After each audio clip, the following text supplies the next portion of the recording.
Hello everyone, welcome to my channel. Part second, maths 4 chapter 5। सबसे पहले मैंने previous video में डिस्कस किया था hypothesis, T test and population and sample. ठीक है, अब मैं नेक्स्ट वीडियो में डिस्कस कर रही हूँ T test for single sample.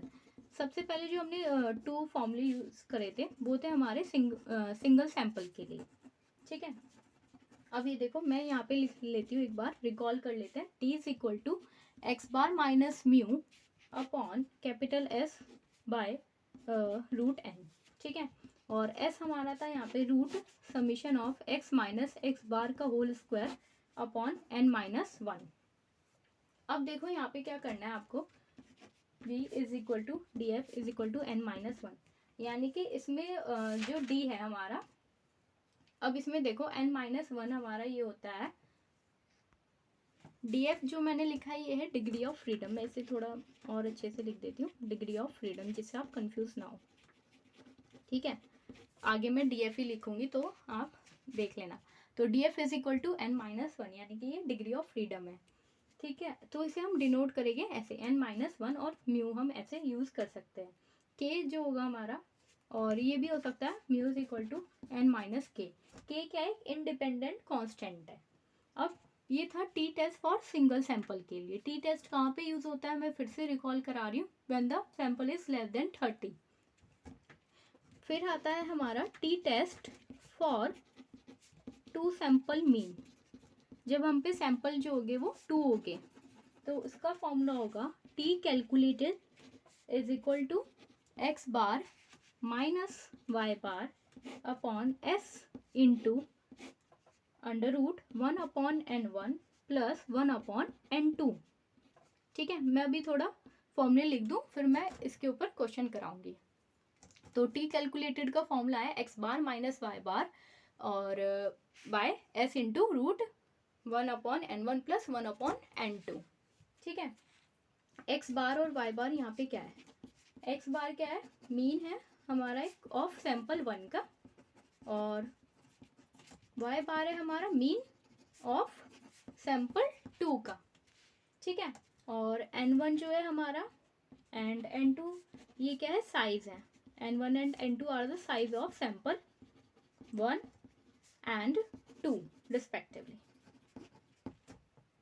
और इसमें जो हमारी कैपिटल एस है, इसका फॉर्मूला होता है capital S is equal to N one S one square plus N two S two square upon N one plus N two minus two. अब ये देखो मैं बताती हूँ कैसे लिखना है। यहाँ पे आप इसकी जगह ये भी लिख सकते हो, और एन इज इक्वल टू और summation X minus X bar का whole square plus summation Y minus Y bar का whole square upon N one plus N two minus two equal to S. ये जो एस की value है ये यहाँ पे हम पुट करेंगे। इसमें दो टर्म आती है, एक आता है हमारा टी कैलकुलेटेड और एक आता है आपका टी टेबुलेटेड। टी टेबुलेटेड मतलब जो आपकी बुक है उसके पीछे कुछ दे रखी है आपको रीडिंग्स, उसे देखना है और आपको यहाँ पे हम यहाँ पे हम यूज करेंगे उसका। तो ये होगा हमारा null hypothesis when the H naught क्या होगा, इसमें एक्सेप्ट किया जाएगा। जब क्या होगा, टी कैलकुलेटेड ग्रेटर होगा, सॉरी टी टेबुलेटेड ग्रेटर होगा टी कैलकुलेटेड से। और सेकंड है व्हेन द टी कैलकुलेटेड, यहाँ पे हम मोड लगा रहे हैं, यानी कि जैसे माइनस फोर है हमारा, टी कैलकुलेटेड अगर माइनस फोर आ गया तो फिर ये हम इसे प्लस फोर से रिप्रेजेंट करेंगे। और टी कैलकुलेटेड जब क्या होगा, ग्रेटर होगा टी टेबुलेटेड से, तो क्या होगा, एच नॉट क्या होगा हमारा, रिजेक्ट होगा। एच नॉट क्या है, बेसिकली नल हाइपोथेसिस ही होता है। ठीक है, मैंने इसका नेम भी लिख दिया। अब मैं इसके ऊपर एक क्वेश्चन करा देती हूँ, थोड़ा क्लियर हो जाएगा जिससे आपको। Page number 412, example 2, the life time of the electric bulbs for a random sample of 10 from a large give the following data. इसमें क्या दे रखा है, हमें आइटम दे रखे हैं और हमें लाइफ दे रखे हैं इसमें। तो हमें can be accept the hypothesis that the average life time of the bulb is 4000 hours. तो अब देखो इसमें क्या करना है, क्वेश्चन में क्या था, सैंपल 10 यानी कि टी टेस्ट यूज होगा, लेस देन 30 है तो टी टेस्ट यूज होगा। अब एक पार्ट तो हमें यहाँ से हिंट हमें यहाँ से मिल गई। फिर इसके बाद देखो हमें क्या क्या रखा है, can we accept the hypothesis that the average life time of the bulb is 4000 hours. तो देखो इसमें क्या करना है आपको, मैं थोड़ा इसकी लैंग्वेज लिख देती हूँ फिर इसे एक्सप्लेन कर दूंगी। मैंने क्या लिखा, H naught mu is equal to 4000 hours, क्योंकि क्वेश्चन में क्या था 4000 आवर्स मुझे दे रखा है, ये रहा क्वेश्चन में, ठीक है। क्योंकि क्वेश्चन में क्या है कि आप एक्सेप्ट करोगे हाइपोथेसिस को जब उसकी एवरेज लाइफ टाइम जो होगी बल्ब की क्या होगी 4000 आवर्स होगी, तो मैं इसको ही प्रेजेंट करती हूँ यहाँ पे। मैंने क्या लिखा देखो, H naught mu is equal to 4000 hours, there is no significance between the sample mean and population mean। ये आपको लैंग्वेज जो है वो हर क्वेश्चन में लिखनी पड़ेगी, sample mean and the population mean, ठीक है।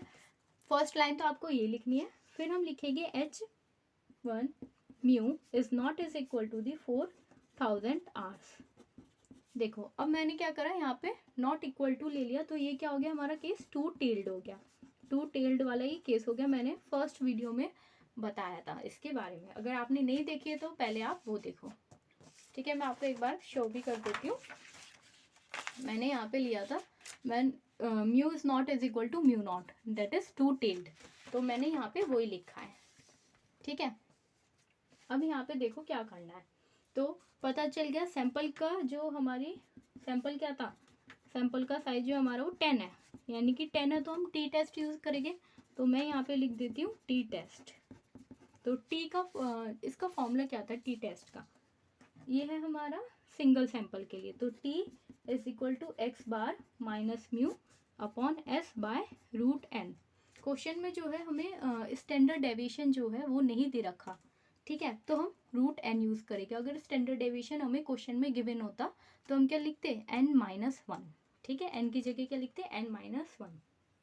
आप बुक में से देख सकते हैं वैसे इसे क्वेश्चन को भी। अब मैंने यहाँ पे इतना लिख दिया, और एस का फॉर्मूला क्या था, under root summation X minus X bar का whole square upon N minus one.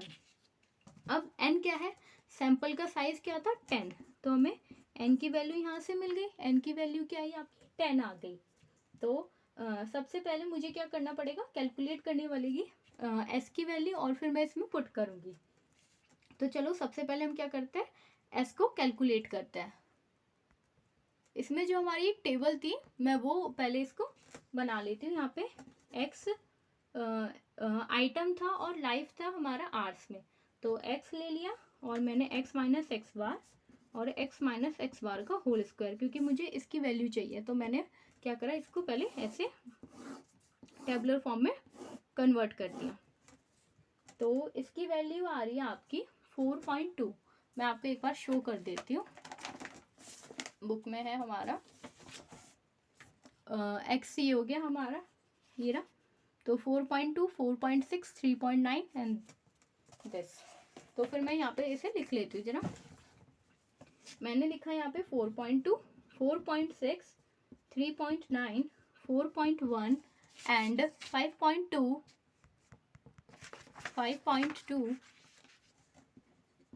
3.8, 3.9, 4.3, 4.4 and 5.6। मुझे एक्स बार कैलकुलेट करना है, मुझे क्या करना है, एक्स बार को कैलकुलेट करना है। तो एक्स बार का फॉर्मूला क्या होता है, एक्स बार का फॉर्मूला होता है summation of X by N. तो मैं क्या करूँगी, इस सब का समीशन कर लूँगी। इसका समीशन आएगा आपका 44, ठीक है। तो मैंने यहाँ पे लिख दिया 44। फिर n की वैल्यू क्या आ रही है आपकी 10 आ रही है, तो फिर मैं लिखूंगी 10, तो ये आ गई आपकी 4.4। अब x में से यानी कि 4.2 में से मुझे माइनस करना है 4.4, तो मेरा आएगा माइनस का 0.2। फिर मुझे 4.6 में से मुझे माइनस करना है 4.4, तो मेरी वैल्यू क्या आ रही है, माइनस 0.2 प्लस का। तो 3.9 में से अब मुझे 4.4 माइनस करना है, तो मेरी वैल्यू आएगी माइनस का 0.5। अब मैं सारी वैल्यूज़ को लिख देती हूँ एक बार।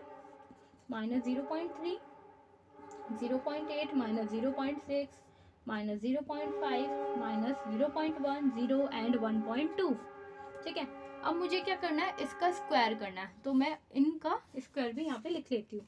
ये आएगा 0.04, 0.04, 0.25, 0.09, 0.64, 0.36, 0.25, 0.01, 0 एंड 1.44। अब मुझे इसका क्या चाहिए, मुझे समीशन चाहिए इसका। तो चलो समीशन करते हैं इसका। समीशन आएगा इसका आपका 3.12। ठीक है, मुझे बेसिकली क्या चाहिए था, मुझे बेसिकली एस चाहिए था, एस चाहिए था, और एक फॉर्म हमें दे रखी है, टेबुलर फॉर्म में दे रखा है, तो उसे हमें ऐसे यूज़ करना है। तो मेरी यहाँ से summation x minus X bar का होल स्क्वायर मेरी वैल्यू यहाँ से निकल गई, तो मैं s ले लेती हूँ। s क्या था, x is equal to root x minus X bar whole square summation क्या आ रहा है 3.12, तो मैंने लिखा 3.12। n की वैल्यू क्या हमारी 10, ये थी 10 माइनस 1 डेट इज 9। तो अब यहाँ से मेरी s की वैल्यू आ रही है 0.589। ठीक है, अब मेरी s की वैल्यू आ गई। अब मुझे क्या करना है, इसमें पुट करना है फॉर्मूले में, t is equal to X bar minus mu s divided by root n। तो अब देखो यहाँ पे x बार क्या है 4.4। अब x बार जो हमारा 4.4 है, फिर क्या करेंगे हम, माइनस करेंगे किससे, म्यू से। म्यू आ रहा है हमारा, x बार क्या था 4.4, मैंने अभी निकाला था, x बार की वैल्यू आ गई 4.4। फिर आएगा हमारा म्यू, म्यू आएगा हमारा 4, क्योंकि हमारा 4000 दे रखा था, और फिर जो टेबल है उसमें लाइफ दे रखा है 00 आवर्स में, तो हम क्या करेंगे, म्यू को हम 4 डिनोट करेंगे यहाँ पे। ठीक है, अब इस s की वैल्यू आई 0.589 divided by root n, n की वैल्यू क्या है आपकी 10 है, तो t आएगा आपका कैलकुलेटेड, t हम ये कैलकुलेट कर रहे हैं ना, तो 2.213। t कैलकुलेटेड आ गया आपका, t कैलकुलेटेड की वैल्यू आपकी 2.213, ये आ गई। मैंने क्या करा था, t कैलकुलेटेड तो निकाल लिया, अब मुझे क्या निकालना है, t टेबुलेटेड निकालना है। जैसे मैंने बताया था t कैलकुलेटेड और t टेबुलेटेड, मैंने t कैलकुलेटेड निकाल लिया, अब मुझे क्या निकालना है, t टेबुलेटेड निकालना है, मैं वो निकाल लेती हूँ पहले। मैंने अभी आपको बताया था degree of freedom, degree of freedom n minus 1, n क्या है 10, तो 10 माइनस 1 डेट इज 9। ठीक है, तो डिग्री ऑफ फ्रीडम क्या है आपकी 9, यानी कि म्यू की वैल्यू आ रही है आपकी 9 यहाँ पे। और हाँ, लेवल ऑफ सिग्निफिकेंस जो होता है वो 5% या 1% लेते हैं हम। लेवल ऑफ सिग्निफिकेंस, जो भी मैंने ग्राफ बनाया था प्रीवियस वीडियो में, उसमें मैंने बताया था अल्फा होता है, रिप्रेजेंट करते हैं, या तो इसे हम 5% लेते हैं या इसे हम 1% भी लेते हैं। वैसे मैं 5% ही यूज़ करूँगी क्वेश्चंस में, तो मैंने ले लिया 5%। 5% का मतलब है 5/100, यानी कि 0.05। अब मुझे क्या करना है, जो आपकी बुक में एक टेबल है पीछे, उसे देखते हैं पहले। ठीक है, काफ़ी इजी है ये क्वेश्चन, तो सबसे पहले हम बुक में देखते हैं। ये रहा हमारा 0.05 एंड द वैल्यू इज, एक मिनट, वैल्यू आ रही है हमारी इसकी 2.262। मैं भी आपको बताऊंगी मैंने यहाँ से कैसे फाइंड आउट करा है इसके लिए। ठीक है, रुको मैं अभी दिखा देती हूँ आपको। 9 पे आ रही है आपकी, ये देखो, इस पे जाना, यहाँ पे टेबल 2, पेज नंबर नहीं लिखा है यहाँ पे, टेबल 2 है significant values for the T test के लिए, यहाँ पे लिखा है T distribution two tailed areas के लिए। तो यहाँ पे हमारा लेवल ऑफ सिग्निफिकेंस क्या आया था, लेवल ऑफ सिग्निफिकेंस आया था आपका 9। ठीक है, ये रहा DF, sorry level of significance तो 5% है, जो हमारा क्या था, डिग्री ऑफ फ्रीडम आई थी हमारी 9, और हमने लेवल ऑफ सिग्निफिकेंस 5% लिया, यानी कि 0.05। तो डिग्री ऑफ फ्रीडम है आपकी 9, तो यहाँ पे चलेगी 9 पे, ये आ गया आपका 9 आ गया, और 5% का मतलब है 0.05।